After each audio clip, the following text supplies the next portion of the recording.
The following story is intended for mature audiences only. Viewer discretion is advised.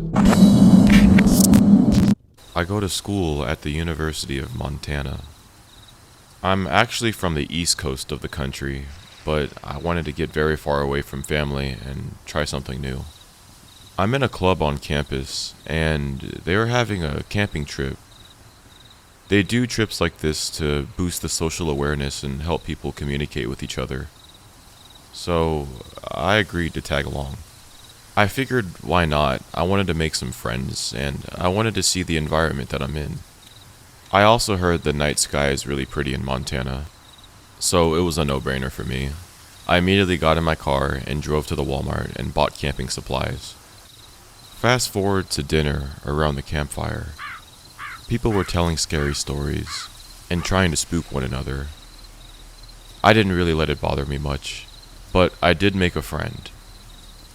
His name was Kevin, and he was actually from New Jersey, not too far where I'm from, so we connected instantly. We connected even more when he also said that it was his first time camping. Kevin helped me pitch my tent, and shortly after we parted ways and I quickly fell asleep. I woke up not even 2 hours after falling asleep, and I hate when this happens because I can never fall back asleep. It was the sound of somebody walking around my tent that woke me up, and I was just as scared as I was pissed off. Now, I'm not sure if any of you have ever been camping, but the sounds of footsteps on crushed leaves around your tent is one of the loudest sounds you can ever hear. I don't know if it was my mind trying to make me more scared than I should have been, but I just played it off as somebody else just trying to go take a leak or something. I thought this until the footsteps started to go around in circles around my tent. I built up the courage to say, "Who is that?"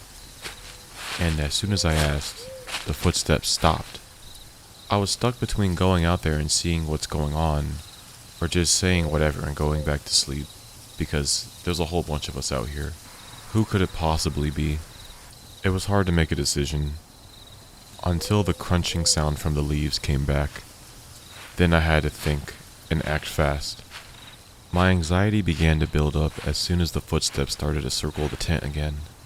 The person began to walk away from my tent, and I thought of this as a perfect opportunity to open the door and see who was out there. I unzip the tent with the lantern in my right hand. I look in the direction of the sounds that I heard, and I lift the lantern up. It wasn't enough light to see much, but I could see a silhouette of a figure that was pretty tall in the distance. The glow from the fire allowed me to see the person walking away, and as soon as I looked up and stared, the person stopped walking.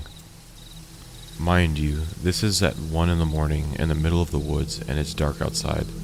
So if you could picture this in your head, it looked like something out of a horror movie, but I was living it. This is the part that scarred me. I didn't recognize anybody with that build earlier, and as soon as I began to think about it, the figure turned around. It stared at me and watched. I panicked. I gripped the lantern as hard as I could, and threw it towards the direction of the figure. This must have made it angry because then it started to run full charge towards me.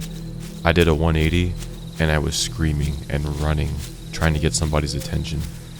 My heart was racing as I heard the footsteps getting closer and closer behind me. People began to wake up from the commotion, and I screamed to get their attention. I ran towards some people, and I looked behind me and the man was gone. I don't know if it was the adrenaline rush, but I don't remember the man getting off of my tail. I just remember running as fast as possible. Everyone in the group got together around the campfire, and we were ordered to put all of our tents next to each other. Literally right next to each other.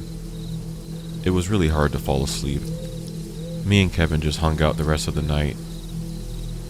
We talked about stories from back home to try to forget about what had just happened. But the next day, we had to cut the trip short because of this. The leaders of the group told the park rangers what had happened. We haven't really heard anything ever since, but what I can tell you is that was the first and the last time I will ever go camping.